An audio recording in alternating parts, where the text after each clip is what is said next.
Hello, I'm Judith Barr, and I'm going to talk with you again today some more about healing violence in our world. I've been planning to post this shortly after the tragedy in Aurora, Colorado. But before I had a chance to get it posted, another tragedy occurred in Wisconsin.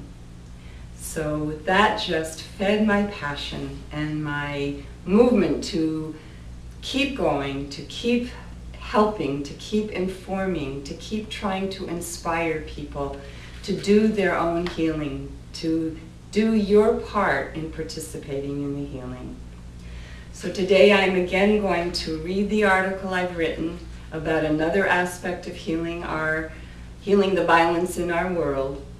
And I again remind you that because of the very delicate nature of the subject and because of how quickly these events are happening and how important it is for us to learn about how to heal the violence, I want to be really careful of the words I'm using. So once again, I hope you will not let my reading distract you and you will go to the heart of my message and let yourself take it in to your mind and your heart. We've witnessed violence in so many forms, brutal events like 9/11, Sandusky and Penn State, Aurora, Colorado, Oak Creek, Wisconsin, daily bullying, ongoing wars, even campaigns that are named for wars, war on poverty, war on terror, war on drugs. If we have been believing that laws, punishment, gun control, or anything else we've already tried is going to end the violence, we have been deluding ourselves. It won't. Nothing in our outer world will end the violence in our world, because the violence in our world doesn't live outside us. It lives inside us and then comes out into the outer world. It lives inside each of us and it gets triggered within us all. We may not all act on it yet, but we all contribute to it somehow in some way. Because there is a current of violence within each of us, the violence will only end when each of us does our own inner healing work to heal the violent current inside us. There is a violent current in every single one of us, whether we realize it or not, whether we want to know it or not, whether we deny it or not.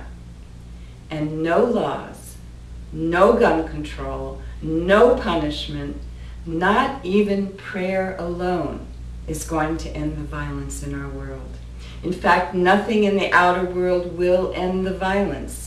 Instead, the violence, I say again, will only end when every single one of us does our own inner healing with the violent current inside us.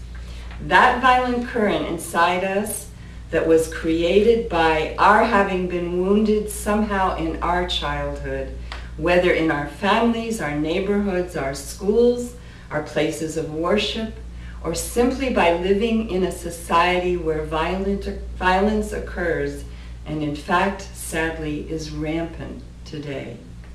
If we don't do our own inner healing with the violence within us, even those of us who think we would never act on violence or act out our violence could someday be pushed against a wall, literally or figuratively, and find ourselves being actively violent.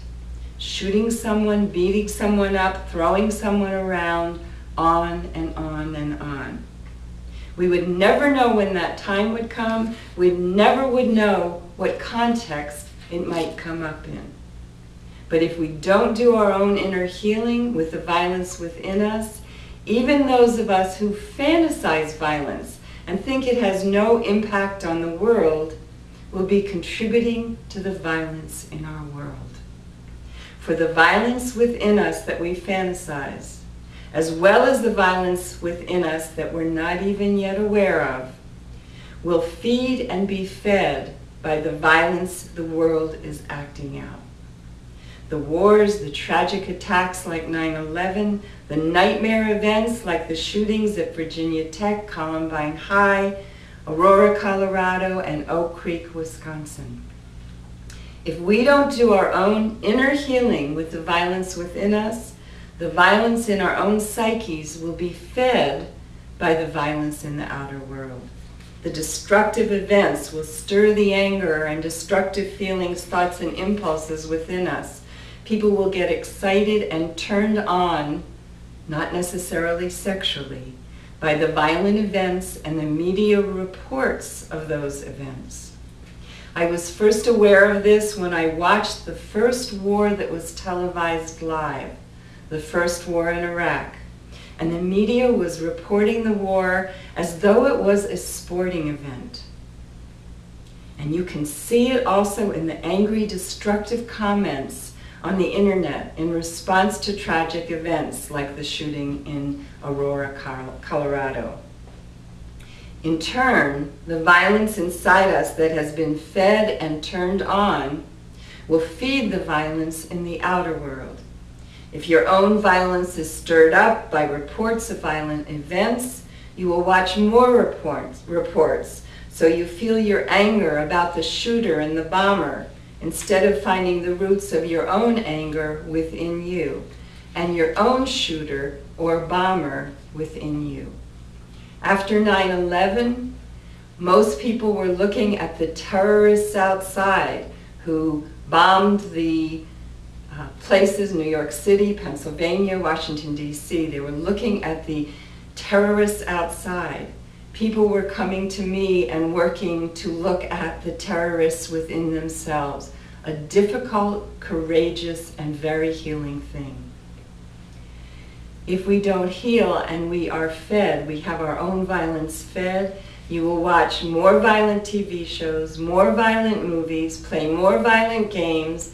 You'll look outside to stir the angry feelings within instead of finding the source of that anger within you.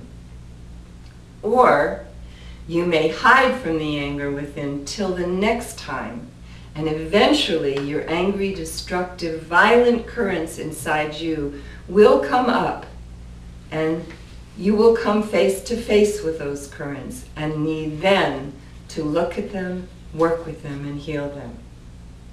If we're really going to end the violence in our world, we are going to have to heal it. Doing anything less will not work. Doing anything less will be deluding ourselves. This is not quick fix work. This is not Band-Aid work. This is crucial long-term work for ourselves and for our children, individually and communally. If we are really going to end the violence in our world, we're going to have to heal it one by one, individually. Each of us doing our own work. Each of us helping to change the fabric of our culture. I'm going to say that again because that's the crux of what we're looking at. If we're going to heal the violence in our world, we're going to need to heal the violence within us as a way of each of us helping to change the fabric of our culture. And from that place, each of us, every single one of us, helping to heal the violence in our world from the inside out. Thank you for joining me today. Thank you for opening your mind and your heart to what I'm saying and to the need for each of us to help in the healing of violence in our world.